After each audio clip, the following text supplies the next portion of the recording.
ఏ సంఘటన కూడా ప్రభుత్వం పట్టించుకున్న దాఖలాలు లేవు.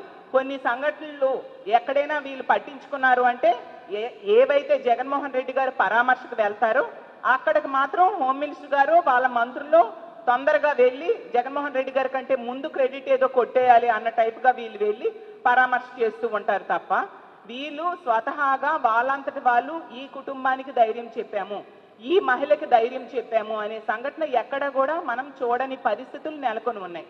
అంటే ఎంతసేపు రాజకీయాలు చేయడం లేదా ఇసుక లెక్కర్ వీటిల్లో ఎలా సంపాదించాలి అని ఆలోచించడం లేదా పదవుల కోసం ప్రాకులాటలు, సీఎం పదవి డిప్యూటీ సీఎం పదవి కావాలి అనుకుంటూ కోట్లాడుకోవడం, వీటి మీద కనబరుస్తున్న శ్రద్ధ మహిళల మాన ప్రాణాల రక్షణ కోసం మీరు చూపెట్టట్లేదు అనేది క్లియర్గా తేట తెల్లమైపోయింది.